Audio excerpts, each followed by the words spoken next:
Blog Talk Radio.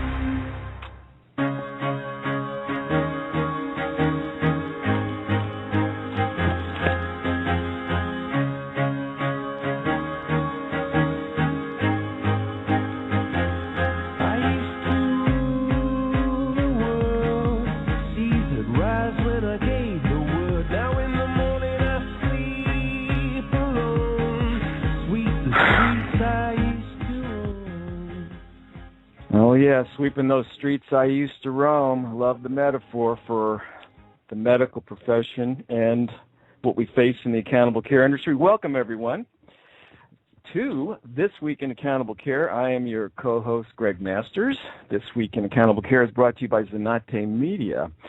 And we are broadcasting today from San Diego, California on Wednesday, September the 5th. 2012, and yes, that's right, one day before the deadline by CMS to submit your applications. So I am delighted to have an encore appearance by William J. DeMarco, who is a long-term player in this industry and quite the experiential guy going way back to the HMO Act back in the 70s and still around today. William J. DeMarco is the President and Chief Executive Officer of Pendulum Health Development Corporation, a national independent health information and management services company that specializes in healthcare delivery system redesign and transformation. And for more on Bill and his company, go to pendulumhealth.com. So with that as an opening, Bill, welcome to This Week in Accountable Care. Nice to be with you again, Greg. Thank you for the invitation. It's always fun to talk about what's happening new in ACOs. And there's certainly no shortage of stuff to talk about. I think we've got an explosion on our hands here. Yes, indeed. So for those of you who are not on Twitter or monitoring keywords associated with ACOs and accountable care in the blogosphere, we did a post today that largely reflects one of the line items that Bill has included in his newsletter at Pendulum Health, titled ACO Explosion. So if you want to read up on that, go to acowatch.com and check it out. But we're going to talk a little bit about the observation Bill is making. But first, let me set up the context here, because we are less than 1 year into the accountable care organization domain, at least insofar as entities being recognized by CMS to operate under the terms of the Medicare Shared Savings Program as an ACO.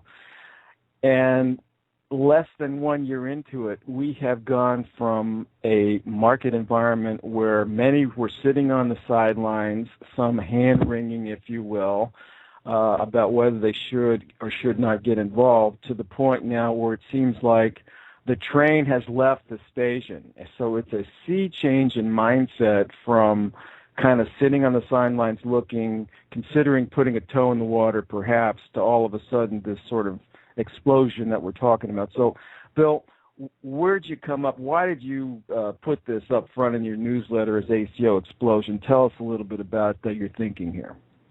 We're seeing lots and lots of activity in both private and in the Medicare Shared Savings space. And I'll talk about the Medicare Shared Savings space because I think underneath all of this there is a sea change, and people need to understand that both where the government is pointing us and where physicians can probably lead this really represents, I think, a grand opportunity for most groups. What we're seeing happen right now is that there's about 490 applications. People say, well, what are you doing this on the 5th for? Shouldn't you be working on applications for your clients? And I have to say, our clients are smarter than the average client. They have all got their applications in already for the September 6th deadline. And when I called CMS just to double check on to make sure all of the computer systems did in fact translate all of the information to them, they told me they have about 490 of these applications applications sitting there. So we started thinking a little bit about that, saying, gee, that's about a 600% increase since last November when the final regs finally came out. But more importantly, what this represents as part of policy is the ability for the government to really put some risk and then some more risk downstream upon both the ACOs and, of course, the Medicare Advantage programs who are at-risk partners with Medicare for all of the Medicare Advantage enrollees. Well, when you add those two populations together, we're estimating that about 20% of Medicare beneficiaries are going to be connected through an ACO by January 1st, 2013. That's a pretty significant number considering ACOs weren't even here last November. But then you add to that the Medicare Advantage beneficiaries, which represents 27% of the Medicare population and, of course, is growing right now. So it wouldn't be too far from the truth to say 50% of Medicare beneficiaries are going to be receiving their benefits not directly from Medicare come January 1. They're going to be receiving their benefits through a Medicare contractor come January 1st. That's going to be different, and it certainly has changed Medicare permanently. I can't understate the significance of what you just said. It's a monumental shift in how one approaches your business and manages your customers. And oh, by the way, that's before we even talk about what's happening on the commercial side outside the direct purview of CMS, as well as what ultimately develops in the Medicaid sector. That's very true. Very, very true, Greg. The insurance companies are watching where these Medicare Advantage companies came from, and of course that's a big and growing segment of the entire healthcare business right now because more people are receiving their benefits through Medicare and Medicaid than they ever have in history. In fact, many of the estimates come back that there are more people on Medicare and Medicaid than there are on commercial, and that's a first for our country. So that's a huge market and growing.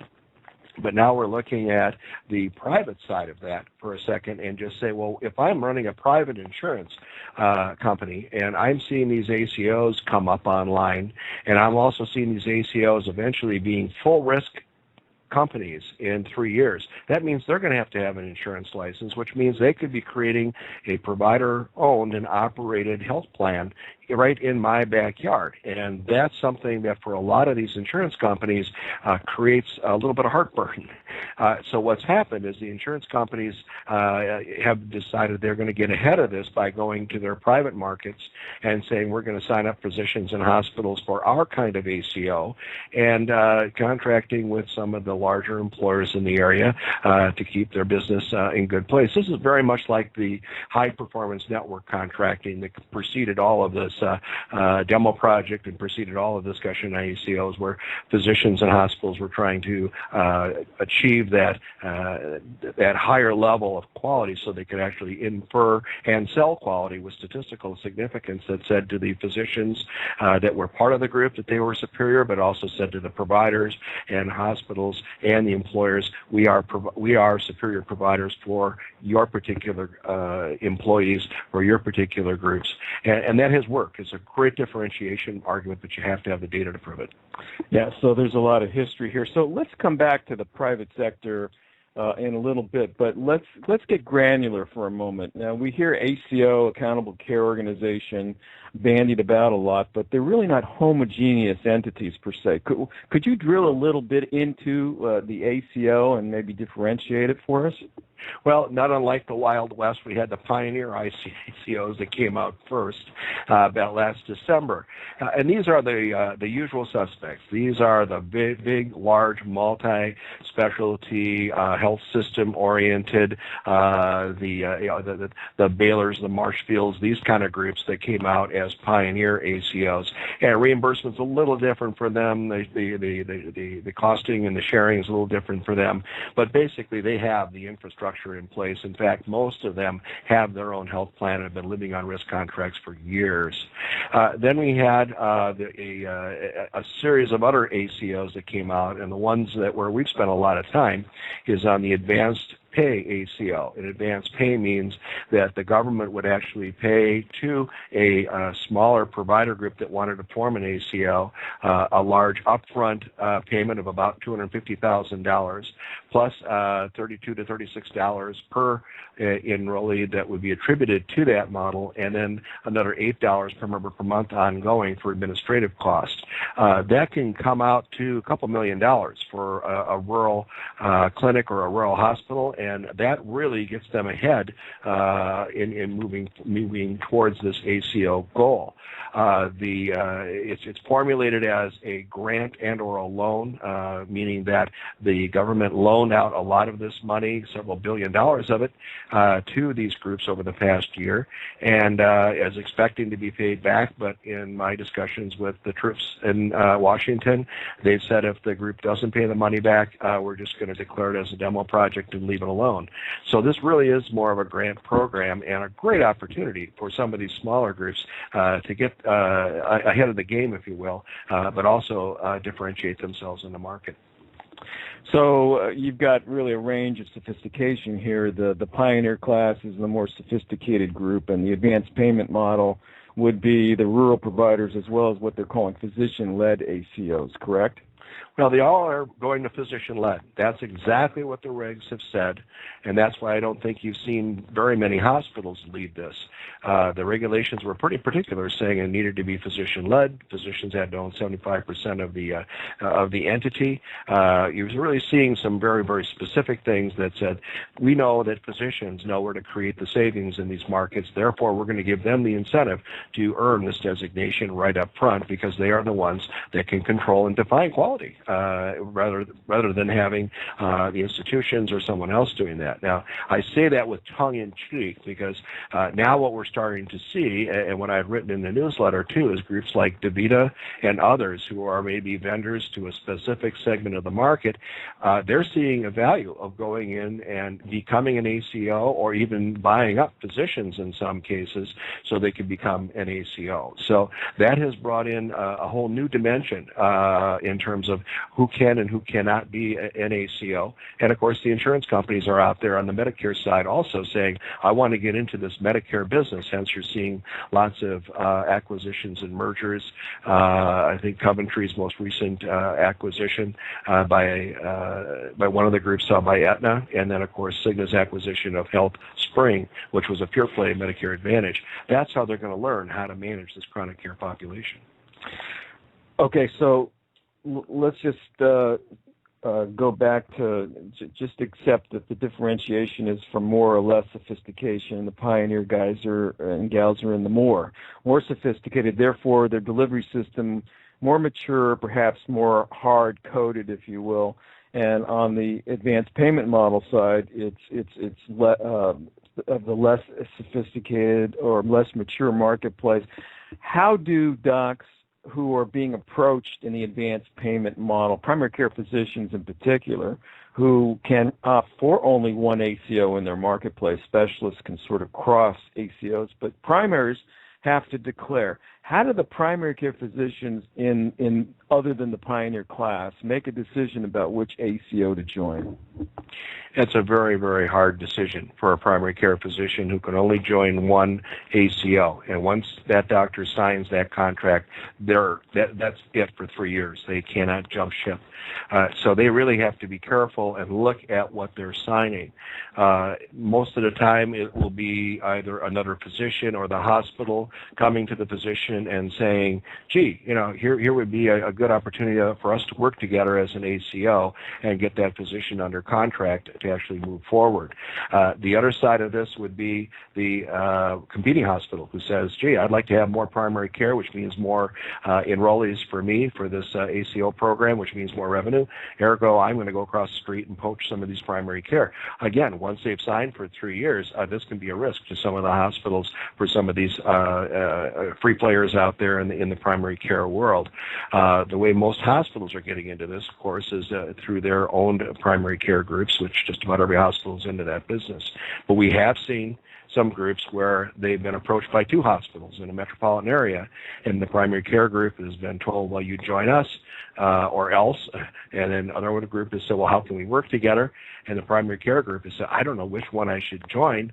And so finally one of the hospitals came to him and said, well, if you'll wait for a year, we'll set our own ACO and bring you into it.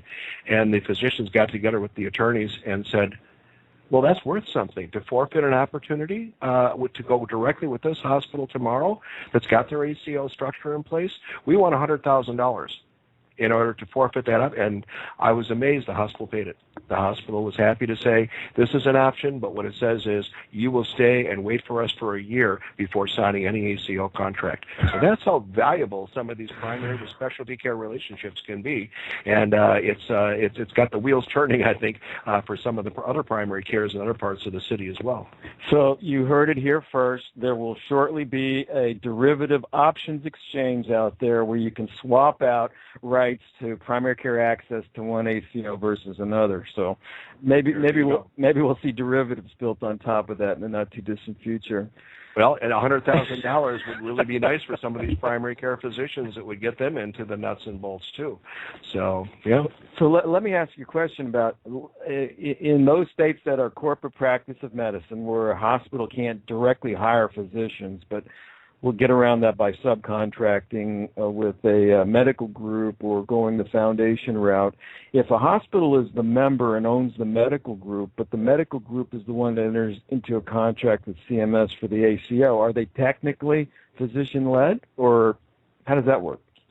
Well, that's what they're supposed to be, meaning that the physicians should be 75% owners, and they should have also the oversight and control as physicians to operate this company and to hire the medical director and to hire the other people as a separate entity from the hospital. Some of the hospitals haven't got that yet, but I've seen this where hospitals and these new entities will fight with each other for capital. So if you make an ACO a department of your hospital, they're going to be fighting with radiology and with oncology for money every single year. You're better off to set it up on the outside, and you're better off to have the physicians actually on the board functioning in a governing role. And doesn't mean that the hospital can't have the rest of the 25% or have supermajority rules and regulations between the two on some issues, but it does mean that the physicians need to lead this enterprise because they are the ones that eventually that dollar split will come back to them, and if they're with the hospital and the hospital is part of this, then they get some of those dollars too. But a lot of it has to go back to the physicians to keep everybody very interested. So they can't enter into an ACO arrangement necessarily as a PHO. They have to form a new corporation, and there might be, you mentioned supermajority, there might be Class A, Class B stock where the docs are Class A and the hospital has Class B, and they're yada, yada, yada, yada. But technically, they're physician-led as far as CMS is concerned. That is correct. Okay, great. So you also talk about this AHO. What the heck is an AHO? That's new to me. Well, that goes back to our discussion on private ACOs. A lot of these insurance companies who say it's an ACO, and you lift up the hood and you look underneath there's no there there. It isn't anywhere close to what the requirements are in terms of reporting measures and compliance and all the things that the Medicare Shared Savings are doing. It's basically a bundled payment program that the insurance companies come up with the hopes that if they pay it in a bundle, the physicians and hospitals will be more conservative in how they use their services. And there's both arguments on both sides. Do bundles really save money? And the answer is maybe.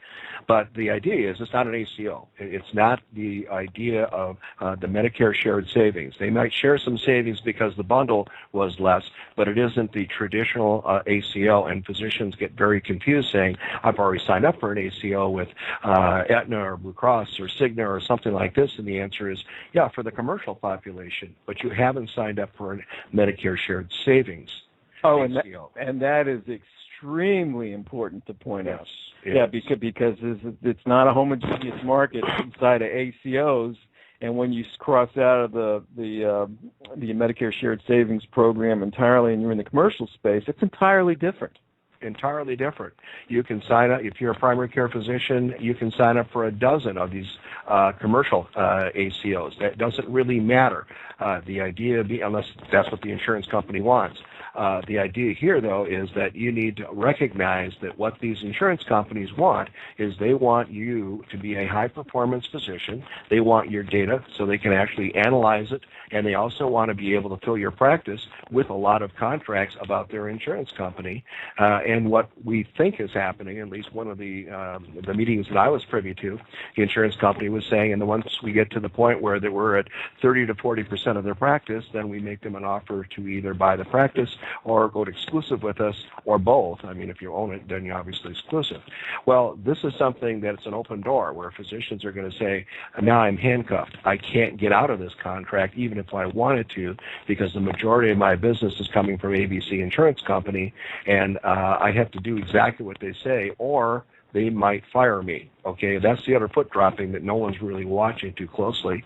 And of course, if they sell their practice to the insurance company, that's a total different situation too. And people are saying, really, are they doing that? And the answer is, yeah, United's out there. I can think of a dozen insurance companies. They're buying up primary care practices, and the investors aren't far behind them buying up primary care practices, because they know that there's a shortage of primary care. And if you have control on that primary care link in your community, you can control specialty and hospital. We're kind of back to the FICOR model here. Bill, is your mic rubbing up against your lapel or something? I'm getting a little bit of, yeah. Okay. You're giving, better? That's much better. Thank you. So, that's awesome. Incredible information. So let's spring off that one, and let me ask you about, for instance, do you see now health plans like Aetna, United, perhaps Humana, going out there and trying to essentially private label their ACO product line, or do you see them maybe working more in terms of utility companies like what Bertolini's talking about over at Aetna? We see our future. He's saying the health plan model's toast. We don't see it being around. We're not a health plan. We're an information services company that we enable, for instance, accountable care through IT infrastructure. Do you see the health plan world going in the direction of perfecting services as utility companies that provide the back office support for locally branded provider-sponsored ACOs, or do you see them out there competing direct head-to-head in the marketplace in the ACO world? I think they're getting ready for health exchanges. In every place I go, insurance companies realize that when you put a ceiling, an MLR, and a ceiling on what I can charge, that is a premium business that probably is going to be real hard to manage in the real near future. So what you're going to be doing is saying, I'm going to invest in something else that's going to help that business, but also going to be having some value in the market. On the right side of that ledger, it may be buying physician practices, because medical expense management is the most important thing for most health plans, or it may be on the other side of the ledger, going after IT companies, Medicity, these other groups that have sold out to various insurance companies because they have a linkage with many hundreds and hundreds of physicians, and this gives the insurance company, of course, a linkage with those same physicians now. So I think that you're seeing that model changing, where the majority of the dollars are not going to be risk dollars coming in through premium. It's going to be coming in through services. And United had the same strategy. When Rich Burke was there, this was many, many years ago. For those of you who don't know who Rich Burke was, he was the founder and president of Charter/United Healthcare. But that was their objective, was to eventually provide the supporting elements for physician-owned health plans, PHP franchises, and in doing so, they would shift away from having to be in the premium risk business and be more in the business of ASO, administrative services only, and a lot of cost-plus businesses. And then, of course, they got into Medicare and Medicaid, which I had said earlier is the growing segments of the marketplace. So I'm seeing Aetna following what United's done, and certainly Cigna and everybody else is going to follow that direction as well, whether it's going to be a utility or whether there's going to be product attached to that. I suspect that for a while at least there'll be a product attached to that, especially as we go through the exchanges and they have to sell to individuals, not wholesale to large employer groups. This might be a way for them to actually market this back into the physicians' offices and link up individuals electronically so that they are building what we can call virtual networks and virtual employer groups. And of course, the MLR rule is the restriction that small and large carriers need to spend at least 80 and 85% respectively of their premium on direct medical expenses. Otherwise, they are forced to rebate the surplus to their members. So do you think in that case, so it sounds like they're going to do a little bit of both. I mean, yeah. And I think they've got a long-term strategy, but I think the short-term strategy is to be less dependent upon that premium income and more dependent upon the administrative services only income. And that's making Wall Street people that I talk to a little bit happier with investing in insurance companies that can do that. Maybe more of a guaranteed margin, even though it's a thinner one. It's very flexible, but volume counts. And some of these insurance companies, like I say, one of the quiet markets out there is Medicaid. Nobody's really watching what's happening, but if you go state to state, a lot of these Medicaid specialized HMOs are out there bidding for the entire book of state business. That's a huge influx of lots and lots of smiling faces. Centene's probably one of the leaders in that market, and they are now bidding on the entire health system of Poland. Oh, my God. Yeah. How about that for unlimited market share? Yeah, so there you go. But literally, they had an organization for years has run the entire system over there, and they just ran out of money. And so they're saying, how can we do this on a fixed budget? And Centene comes in and says, we'll do it for a not to exceed of X. Well, what government would turn that down? If you're the governor of the state of Florida and somebody comes in and bids on this and they say, hey, they're going to make it a not to exceed number for Medicaid, boom, where do I sign? So these are times that are really looking to people that can actually market and manage that chronic care population. This is the new specialty in healthcare. It isn't gerontology per se, but it's the chronic ill population. And we have not seen this before, and a lot of people are really surprised that this is such a specialized area.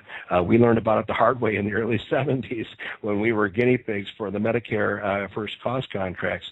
But now you look at those industries and say, wow, those Medicare Advantage people, they can take a third of the cost of hospitalization right out of the system and put it in their pocket. What insurance company, what investor wouldn't want to see their insurance company, who they're investing in, actually get into that business? Right, so we're coming up on 3 minutes left in the broadcast. And you also just mentioned the health insurance exchanges, and you talk about co-ops, which sounds like sort of the HMO Act 2.0 light, and then the resurgence of management services organizations. Talk a little bit about the synergies there.